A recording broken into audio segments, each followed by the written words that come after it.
Hallelujah, praise the lord. प्रभु यीशु मसीह में मेरे सभी बहन भाइयों को जय मसीह की। आप सबका स्वागत है जीवत परमेश्वर की जीवत हजूरी में, जिसमें आने के बाद आपका जीवन कभी भी सेम नहीं रहता। आज की इस वीडियो में हम परमेश्वर के पवित्र वचन को मेरी भविष्यवाणियों की पुस्तक में से पढ़ेंगे। आज का ये सामर्थी वचन परमेश्वर के दास प्रेरित अंकु यूसुफ नरूला जी के द्वारा लिखा गया है और हमारा ये विश्वास है कि जब आज का ये पवित्र वचन आप सुनेंगे तो पवित्र आत्मा आपकी सहायता करेगा और परमेश्वर आपकी अगुवाई करेगा मसीह जीवन में आगे बढ़ने के लिए।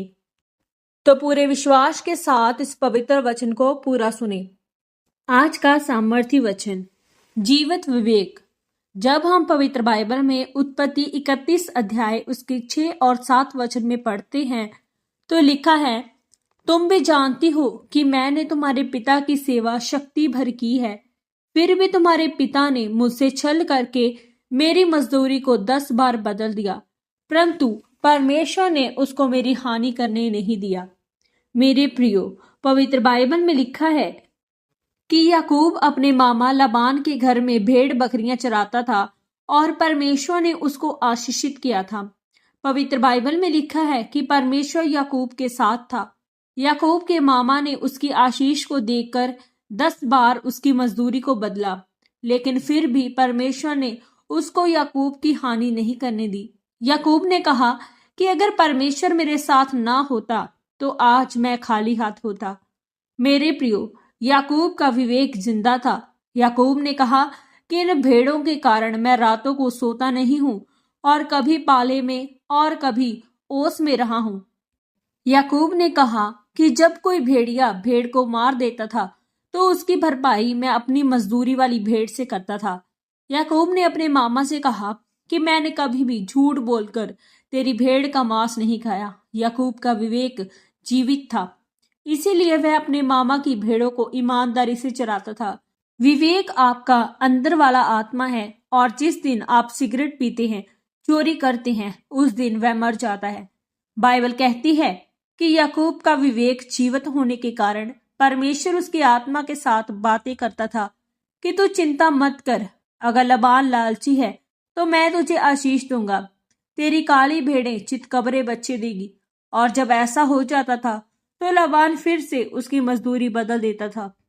जिस व्यक्ति का विवेक जीवित होता है, परमेश्वर उससे बात करता है और परमेश्वर कभी भी उसको छोड़ता नहीं है। लोग चाहे उसे धोखा देने की जितनी मर्जी कोशिश करे, लेकिन वह धोखा उसके फायदे में बदल जाएगा।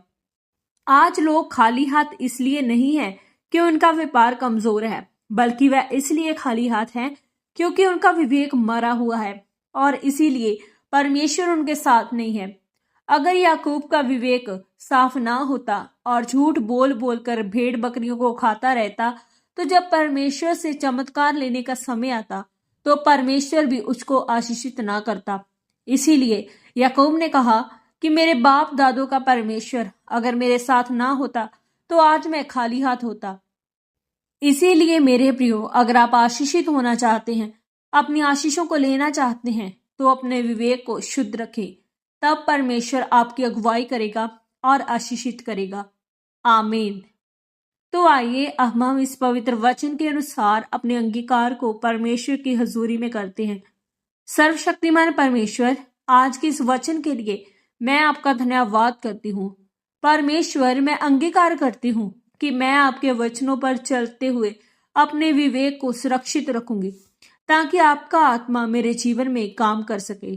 प्रभु यीशु मसीह के सामर्थी नाम में आमीन, आमीन और आमीन।